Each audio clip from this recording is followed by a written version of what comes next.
नमस्कार मंडळी. आजच्या व्हिडिओत आपण ऐकणार आहोत मार्गशीर्षाच्या गुरुवारची श्री महालक्ष्मी देवीची कहाणी.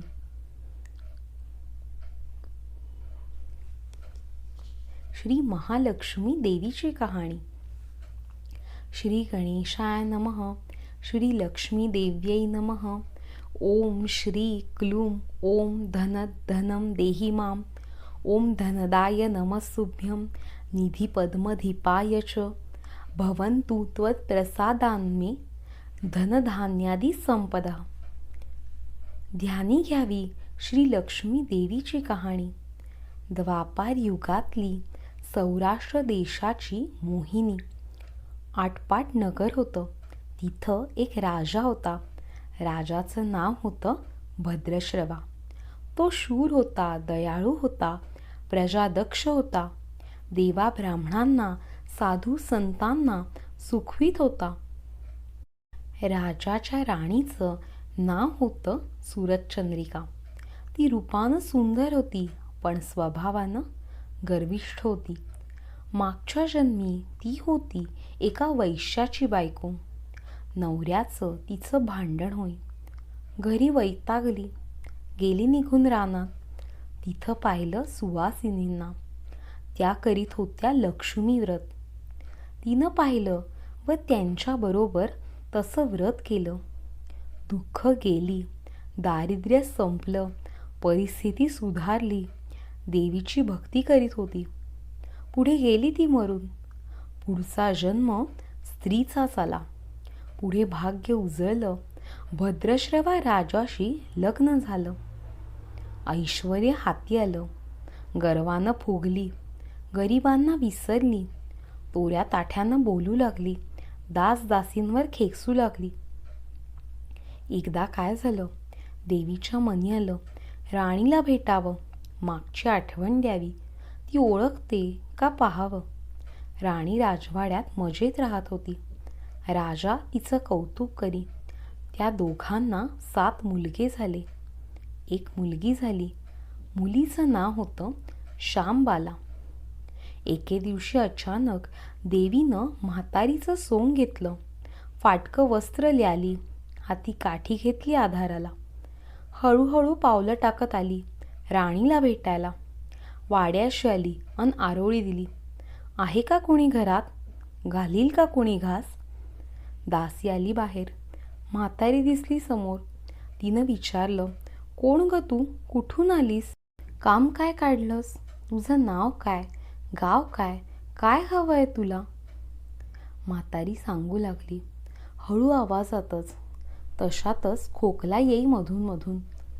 म्हातारी म्हणाली, माझं नाव कमलाबाई. द्वारकेहून आली इथे. राणीला भेटायचंय. कुठे आहे या राजाची राणी? दासी म्हणाली, राणीसाहेब आहेत महालात. मैत्रिणींशी गप्पा मारतायत. त्यांना सांगितलं तर मलाच रागवतील. तुला कशा भेटणार त्या? तुझा अवतार पाहून तुझ्यावरच खेकसतील. उणंदुणं बोलतील. मैत्रिणीही तुला हसतील. तू इथे बस आडोशाला. मैत्रिणी गेल्या की सांगते त्यांना. म्हातारीला राग आला होता. तीही संतापली. तुझी राणी पैशावर भाळली. माणुसकी विसरलीये. मागच्या जन्मी होती दरिद्री. आज झाली राणी, पण ती माझ्यामुळेच. मीच तिला देवीचं व्रत सांगितलं. तिनं केलं. आता देवीच्या कृपेनं राणीपदावर बसली. पण देवीची आठवणही नाही तिला. तिला आता संपत्तीचा गर्व झालाय. डोळ्यांवर पैशांची धुंदी आलीये. गोरगरिबांना कशाला विचारेल ती? थोरा मोठ्यांच्या मुली मैत्रिणी झाल्या. म्हातारी गरीब भिकारीण, तिला कोण विचारतोय? ही राणी लक्ष्मी व्रत विसरून गेली. घेतला वसा टाकून दिला. उतली मातली, पण याचं फळ तिलाच भोगावं लागेल. नंतरच डोळे उघडतील तिचे. जाते मी परत. दासीनं म्हातारीला पाणी दिलं. हात जोडले. म्हणाली, मला सांगाल ते व्रत? मी करीन ते नेमानं. उतणार नाही, मातणार नाही, घेतला वसा सोडणार नाही. दिलेला शब्द विसरणार नाही, मोडणार नाही. म्हातारीनं त्या दासीला व्रताचा वसा सांगितला. ती उठली व काठी टेकी तिथून निघणार तोच माडीवरून एक मुलगी लगबगीनं खाली आली. ती होती राणीची मुलगी श्यामबाला. ती आली नी कळवळून म्हणाली, आजी रागवू नका, माझी आई चुकली, तिच्यासाठी मला क्षमा करा, मला धीर द्या.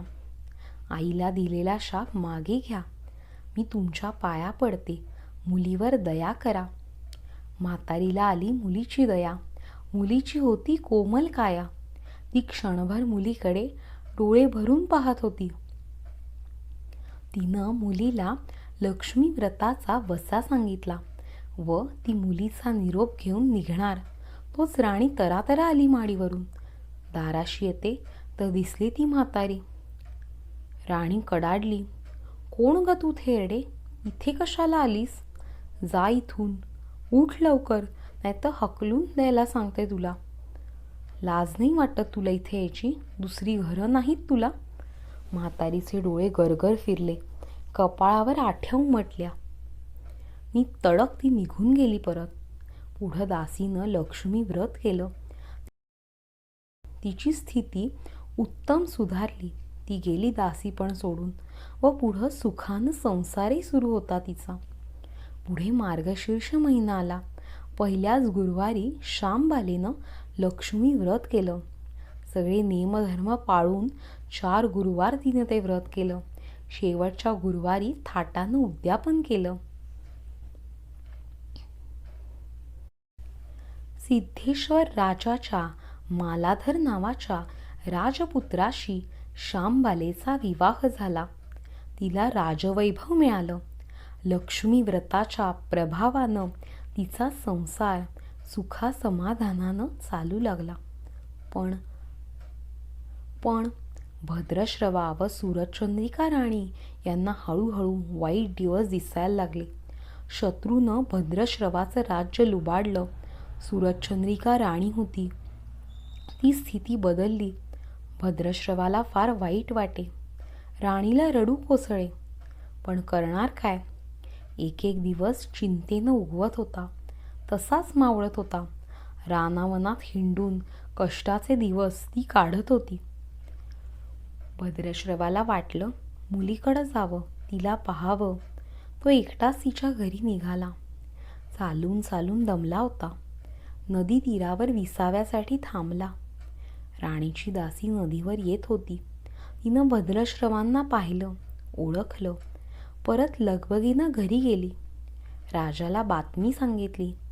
मालाधरानं माणसं पाठवली, रथ पाठवला, श्वशुरांना घरी आणलं, मान सन्मान केला, नवी वस्त्र दिली व गळ्यात हार घातला. श्यामबाला वडिलांची नीट व्यवस्था ठेवत होती. राजाचे दिवस मजेत जात होते. आता परत जायचा विचार त्याच्या मनानं घेतला. जावयाला तसं सुचवलं. भद्रश्रवा मुलीचा व जावयाचा निरोप घेऊन निघाला. जावयानं नोकराजवळ एक हंडा दिला. मोहरांनी भरला होता तो. नोकरांच्या सोबतीनं राजा पुन्हा घराकडे परतला. चंद्रिकेला भेटला. हंडा पाहून ती खुलली. हंड्यावरचं झाकण काढलं. आत पाहते तो काय, आत दिसले कोळसे. सुरचंद्रिकेने कपाळावर हात मारून घेतला. नवऱ्याला सांगितलं. तोही चकित झाला ते ऐकून. दुःखाचे दिवस संपत नव्हते. दारिद्र्याचे भूक सुटत नव्हते. चिंतेचे ढग सभोवार दिसत होते. काळजीचा वणवा भडकत होता. सुरचंद्रिकेला एक एक दिवस अडचणीचा वाटत होता. तिच्याही मनाने घेतलं, एकदा मुलीला भेटावं, डोळे भरून पाहून यावं. आपल्या नशिबाचे भोग आपणच सोसायला हवेत, दुसरं करणार तरी काय. एका गुरुवारीच ती घरून निघाली. मुलीच्या गावच्या नदीतीरी बसली. अगदी दमून गेली होती ती. त्यावेळीच एक दासी नदीवर आली होती. तिने राणीच्या आईला ओळखलं. ती महाली गेली. राणीला बातमी दिली. तुमची आई नदीवर बसलीये, खूप दमलेली दिसली, तिला आणायला पाठवा कुणीतरी. श्यामबालेनं रथ बोलवला. आईला घेऊन यायला सांगितलं. आई रथात बसून घरी आली. श्यामबालेनं पाहिलं. आईला तिनं प्रेमानं मिठी मारली. मुलीच्या घरचा ऐश्वर्य पाहून तिचे डोळे तृप्त झाले, पण तोंडातून शब्द फुटत नव्हते. आईला स्नान करायला सांगितलं. मग पैठणी नेसायला दिली. गळ्यात सोन्या मोत्यांचे अलंकार घातले. आईचं रूप उठून दिसू लागलं. दुपारची वेळ झाली. श्यामबाला लक्ष्मी व्रताचा वसा करीत होती. लक्ष्मी देवीची भक्तिभावानं पूजा करीत होती. आरती झाली. धूपदीपांचा वास दरवळत होता. श्यामबालेला उपासच होता. तो ती कडकडीत करी. अगदी निराहार राहून आईच्या जेवणाची तयारी झाली होती.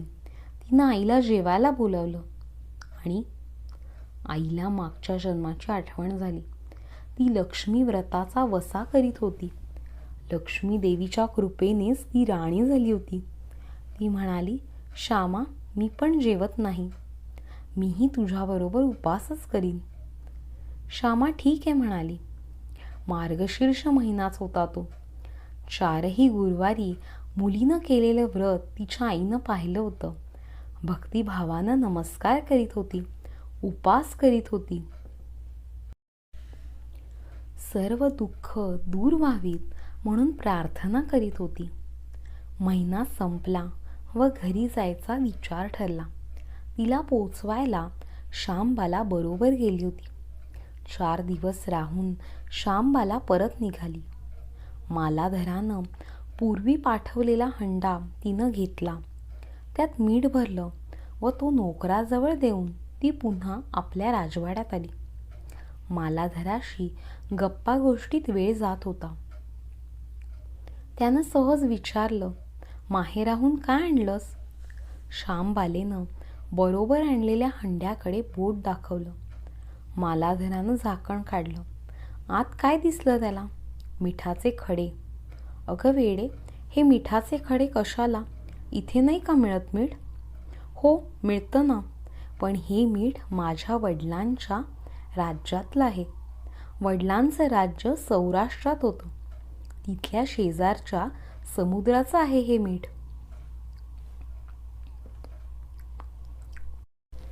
समुद्र तीरावर दूरवर माझ्या वडिलांचं राज्य पसरलं होतं. पण आज श्यामबालेच्या सांगण्यातली गुम राजानं हेरली होती, पण तो विचारचक्रात गुंतला होता. श्यामबाला सांगत होती, हे मीठ जीवनाचं अमृत आहे. मिठानंच अन्नाला रुची येते. मीठ नसेल तर सारे पदार्थ अळणी, बेचव. जो माणूस जिथं मीठ खातो तो धन्याशी नेहमीच इमानी राहतो. त्याचं रक्षण करतो. कामात कसूर झाली तर प्राणार्पणही करतो. मालाधराचं विचारचक्र थांबलं नव्हतं. त्यानं ताबडतोब आपले सेवक आपल्या सासऱ्याकडे भद्रश्रवाकडे पाठवले व त्यांना ताबडतोब बोलावून घेतलं. भद्रश्रवाला या तातडीच्या बोलावण्याचा काहीच अर्थ कळत नव्हता, पण अधिक विचार न करता तो तातडीनं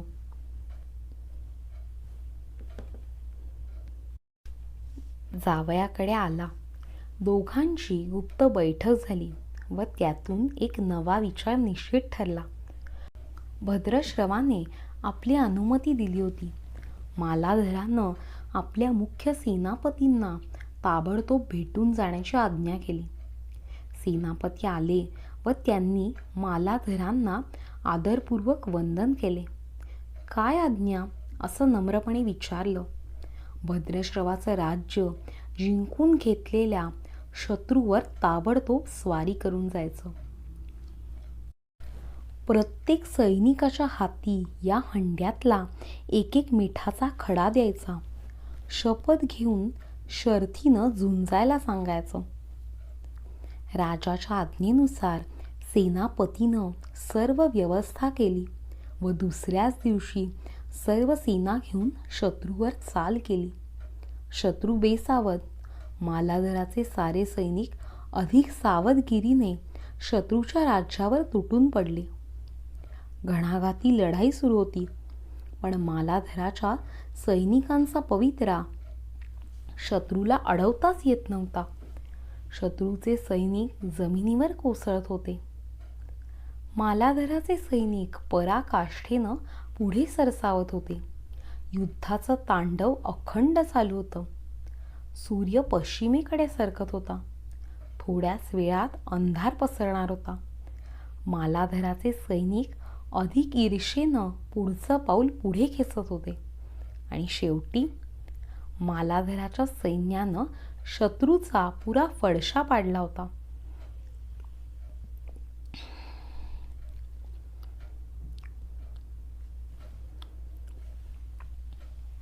मालाधराच्या सैन्यानं अपूर्व विजय मिळवला होता. भद्रश्रवाचं राज्य पुन्हा मिळवलं होतं. मालाधराला व शामबालेला ही आनंदाची वार्ता सेनापतीनं ताबडतोब कळवली. मागे राहिलेल्या सैनिकांनी त्या शत्रूच्या राज्यातील मुख्य खजिना लुटला.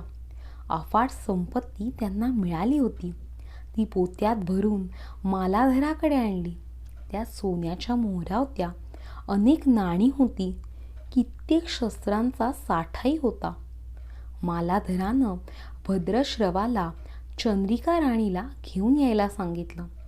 ती आल्यावर घरात आनंदाला उधाण आलं होतं. तो होता गुरुवारचा दिवस.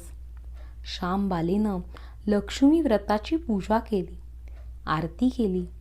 धूपदीपांचा सुगंध दरवळत होता. तिनं व तिच्या आईनं उपवास केला होता.